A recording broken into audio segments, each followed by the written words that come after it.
Després, en una venda d'esclaus, els compra una dona i intenten escapar per un lloc que no havia. I els tornen a pillar i li diuen que té que lluitar amb 2 rinoceronts i 2 lleons amb un amic que es diu l'Esmorzar. Després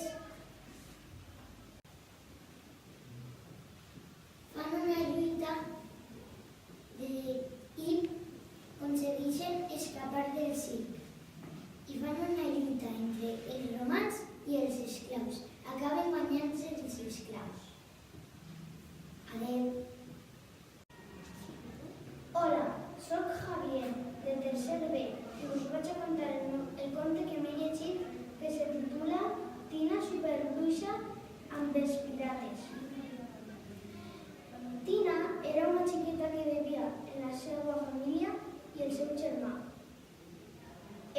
Tina volia el barco pirata del seu germà per a fer un encanteri i anar a buscar a les pirates que eren les que més li agradaven. Tina va intentar, en un truc de màgia, agafar el barco pirata del seu germà. I el seu germà no li deixava. I no li va funcionar el truc a Tina i aleshores el seu germà per la nit ho va descobrir i el va amagar. I Tina al final l'agafà i va poder fer l'encanteri anant els pirates, però els pirates la tiraren del barco i no va poder tornar. Després, Tina va tindre que tornar amb un encanteri amb un xiquet del barco que es deia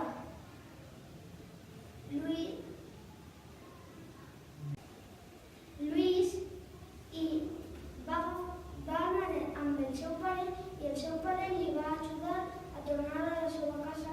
Els seus pares no sabien on estava i ella li va tornar el barco al seu germà i el seu germà s'enfadà molt. Després li va demanar perdó, li va perdonar i fi. Hola, em dic Irene i vaig a tercera. Els vaig a contar el llibre que jo m'he llegit. Se titula Una aventura sota la pluja.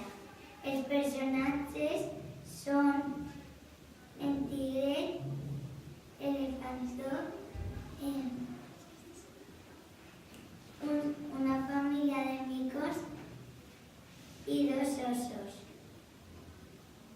La història comença en que Elefantor i en Tigret estaven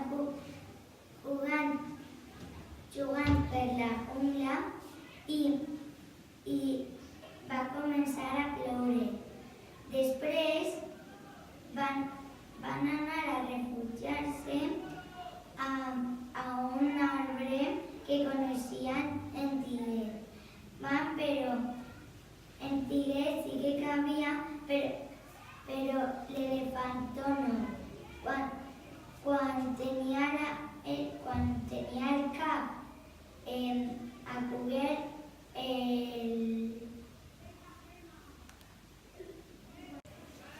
el cos a cobert, el cap el tenia fora. Després, en Tigret coneixia una roca molt gran.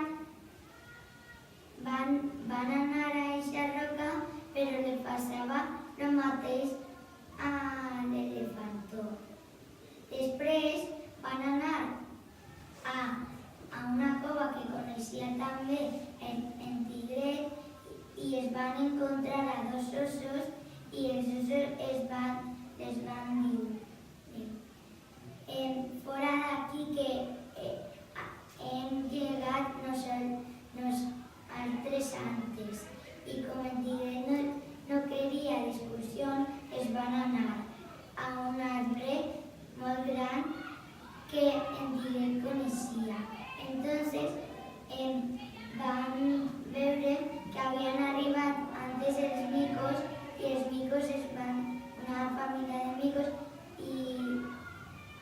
pare va dir que compartien l'hambre amb ells. Entonces, quan l'elefantó i el tigret estaven dins, debaix de l'arbre, la família de micos estaven afuera. Entonces, es van anar y entonces l'elefantó es va tropezar amb una pedra i va empujar sin querer en tigret i es van caure els dos al riu i aleshores ja no estava plovent.